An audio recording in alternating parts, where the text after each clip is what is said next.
Man ang susunod na mag-iensayo kasama ng isang sexy diva.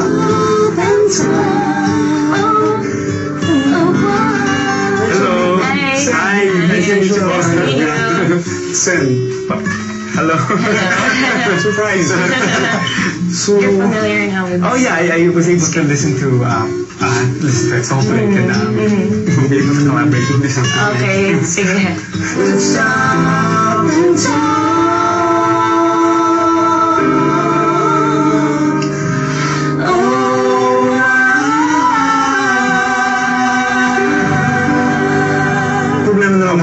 Basta later using the melody niya. Kami na tayo. So in other words, you have the harder job. Again, you have the harder part, yeah. And it was really good. Actually, in the beginning, medyo nagpanic ako kasi hindi ako familiar talaga dun sa song.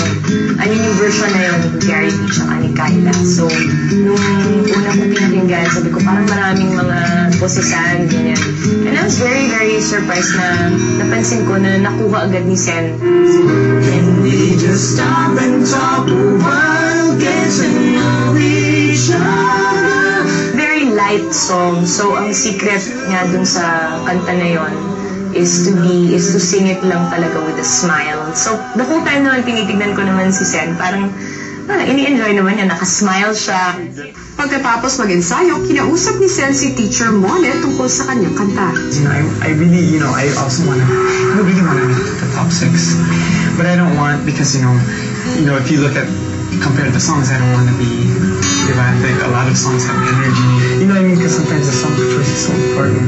And like, even Rachel's like, oh, this is really laid back. It's just like a laid back song. Yeah. I'm just worried that, how will it fare? Because you know how it is, sir. Sen, you've proven yourself in Bailamos.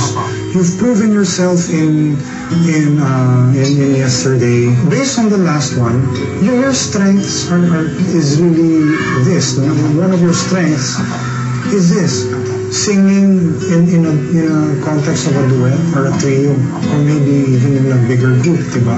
So we're exploiting that here, now, diba, for this song. Because like what I notice sometimes, diba, even with the more energetic songs, even when they screw up on the notes and stuff like that, they still do really well because dala sa energy talaga. But that's more of performance, not the energy of the song. If you pull it off with Rachel, na you talaga you enjoyed it, and you get your notes, na pako mo yung mga notes mo sakto, this could be one of the higher grade. That's my goal. It's really my goal because. And if that's your goal, I don't see any reason why you should worry. Pero maski nakausap na si Teacher Monet, ay patuloy pa rin ang worry ni Sen. Kaya yung mga progress sa akin. Hindi tayo magpo-profit. I just like I was saying, I just need to. Everything will be gone. Tomorrow you have to get it rid of it by tonight, so that tomorrow we can just really focus on getting our songs. Enjoy na lang natin. Oh, you never know what's gonna happen, diba? We've been surprised with the results lately, And you know how it is with the judging. They look at the songs and are like, diba? It's been that way. Diba? Kasi paano mo sila ipapa-impresent? I'm gonna do the song. Hands down, I'm gonna do it. But how am I gonna impress the judges with the song versus, Kaya mo yan. Ganyan ka lang ngayon kasi di mo pa ganun yung song. Ganyan din na-feel ko every time na bibigyan ako ng song na hindi ko alam.